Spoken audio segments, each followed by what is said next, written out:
শীতের সকালে যখন কনকনে হাওয়ায় কেঁপে ওঠে অসহায় মানুষের শরীর, সন্ধ্যায় যখন উষ্ণতার অভাবে কষ্ট আরও গভীর হয়ে ওঠে, ঠিক তখনই কক্সবাজার পৌরসভার ৭ নম্বর ওয়ার্ডের পাহাড়তলী এলাকার হতদরিদ্র মানুষের মাঝে মানবতার হাত বাড়িয়ে দিলেন পাহাড়তলী বাজার সমিতির সভাপতি রাশেদুল হক।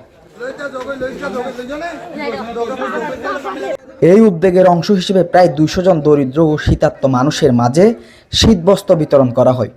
শীতবস্ত্র পেয়ে অনেক অসহায় মানুষের মুখে ফুটে ওঠে স্বস্তি আর আশার হাসি। রাশেদুল হক বলেন, আল্লাহর সন্তুষ্টির জন্য এই মানুষদের পাশে দাঁড়ানোর চেষ্টা করছি। আলমিনের কাছে আমার আসলে মনে হলো কি, চলতে গেলে দেখি আমাদের ছোট ছেলে মেয়েদের, নিজের ছেলে মেয়েদের একটা শীতের সোয়েটার ১,০০০, ১,৫০০, ২,০০০, ৩,০০০ টাকাও আমরা কিনে দিই। কিন্তু পথ শিশু দেখতেছি, অনেক শিশুর আমি রাত করে বাসায় ফেরার পথে দেখি শীতে কাঁপতেছে। হ্যাঁ, তাদের অনেকের মা বাবা আছে বা নাই, এমন যেমন রিক্সা চমটম চালায়, এদের ছেলেদের যা তারা ইনকাম করে তারা চাল ডালে চলে যায়, সিরিয়ার একটা চুইটা নিতে পারে না বাচ্চাদের।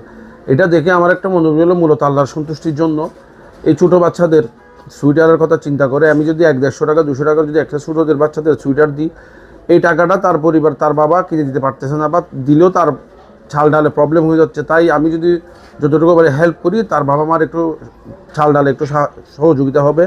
পাশাপাশি আমি আশা করব আমার মতো মধ্যবিত্ত যারা আছে তারা যদি প্রত্যেকেই একজনের যদি একটাও পারে, একজনের যদি দুটাও পারে, একজনের যদি 10টাও পারে, একজন যদি 20টাও পারে, হয়তো আমাদের অনেক টাকা অনেক দিকে খরচ হয়ে যায়। আমরা যদি আমাদের পথ শিশু এবং এলাকার গরিব বিভিন্ন অসহায় মানুষের পাশে মনটা উদার করে যদি দাঁড়াবার চেষ্টা করি, একটা মানুষ যদি আমরা 100 টাকাও যদি একটা সুইটার যদি হেল্প করি, আশা করি আলহামদুলিল্লাহ অনেক পথ শিশু এবং গরিব অসহায় মানুষ শীতে কষ্ট পাবে না। আমরা সবার কাছে আমার অনুরোধ থাকবে, আমরা সবাই যে যা পারি আল্লাহর সন্তুষ্টির জন্য অসহায় মানুষের পাশে থাকি। এমন মানবিক উদ্যোগ সমাজে ভালোবাসা, সহমর্মিতা ও দায়িত্ববোধের বার্তা ছড়িয়ে দেয়। মানবতার এই পথ চলা যেন থেমে না যায়, এটাই সকলের প্রত্যাশা। নুরুল আলম, প্রবাল নিউজ, কক্সবাজার।